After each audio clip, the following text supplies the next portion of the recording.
एक बार की बात है। एक बौद्ध भिक्षु और उनका शिष्य गांव गांव घूमकर लोगों को धर्म उपदेश दिया करते थे।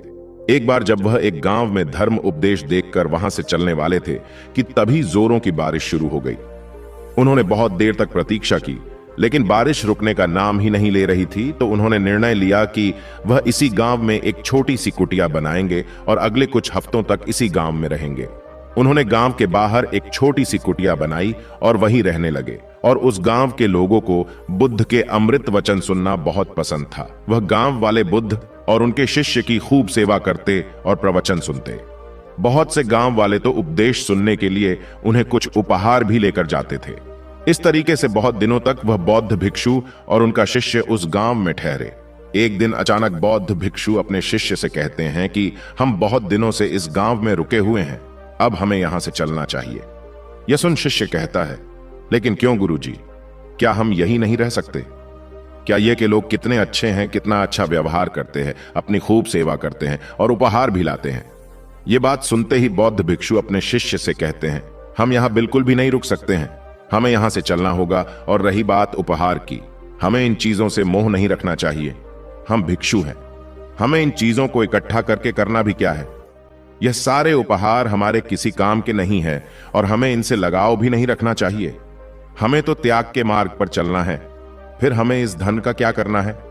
गुरु ने शिष्य की आंखों में देखते हुए कहा, हम आज यहां से चलेंगे और जो कुछ भी उपहार में मिला है वो सब कुछ यही छोड़ दो और खाली हाथ मेरे साथ चलो।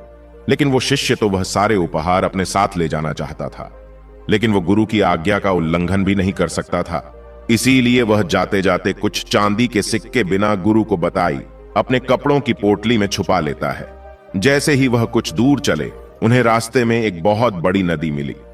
वह जिस गांव में धर्म उपदेश के लिए जाना चाहते थे, वहां तक पहुंचने के लिए उन्हें इस नदी को पार करना ही था।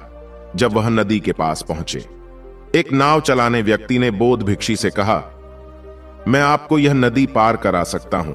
वैसे तो मैं लोगों से नदी पार करने के 2 चांदी के सिक्के लेता हूं, पर क्योंकि आप लोग भिक्षु हैं, इसीलिए मैं आपको केवल 1 चांदी के सिक्के के बदले ही नदी पार करा दूंगा। क्योंकि भिक्षु और उनके शिष्य के पास चांदी के सिक्के नहीं थे, इसीलिए वो उसे नाव चालक से बिना कुछ बोले चुपचाप नदी के किनारे आकर बैठ गए।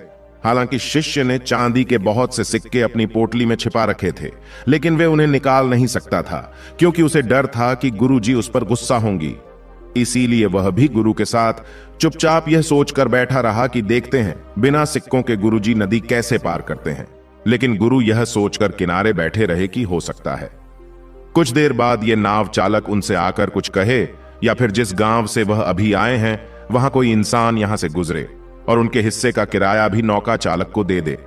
लेकिन ना तो नौका चालक ने कुछ कहा और ना ही गांव का कोई शिष्य वहां से गुजारा। बैठे बैठे शाम हो गई, लेकिन नाव चालक बौद्ध भिक्षु को डरने के लिए उनसे कहता है कि अब शाम होने आई और रात होते ही यह बहुत सारे जंगली जानवर नदी में पानी पीने आते हैं और कुछ देर में मैं भी यह से चला जाऊंगा। अच्छा होगा कि आप रात होने से पहले नदी के उस पार चले जाए। यह सुनते ही शिष्य डर गया और डर के मारे शिष्य ने तुरंत ही अपनी पोटली में से 2 चांदी के सिक्के निकले और नाव चालक को देते हुए कहा, कृपया हमें जल्दी से नदी पार कर दो। नाव चालक ने सिक्के लेकर उन्हें नदी पार करा दी। नदी पार करने के बाद गुरु ने कहा, जब मैंने तुमसे कुछ भी लेने के लिए माना किया था, तो फिर तुमने यह चांदी के सिक्के क्यों रख लिए? तुमने मेरी बात क्यों नहीं मानी? शिष्य ने कहा, अगर यह चांदी के सिक्के मेरी पोटली में नहीं होते तो हम बहुत बड़ी मुसीबत में पड़ सकते थे। रात का समय था और कुछ भी हो सकता था। इन सिक्कों ने ही हमें सुरक्षा दी है और आप धन्यवाद करने की बजाय मुझे डांट रहे हैं। यह सुन गुरु ने मुस्कुराते हुए कहा, जब तक यह सिक्के तुम्हारी पोटली में बंद थे तब तक हम मुसीबत में थे, लेकिन जैसे ही तुमने इन्हें बाहर निकाला मुसीबत खत्म हो गई। और मैं तुम्हें यही समझने का प्रयास कर रहा था कि असली खुशी देने में त्याग में है। तुमने 2 सिक्कों का त्याग किया और परिणाम तुम्हारे सामने है। यह सुनते ही शिष्य को आभास हुआ कि गुरु उनसे क्या खाना चाहते हैं, क्या समझाना चाहते हैं।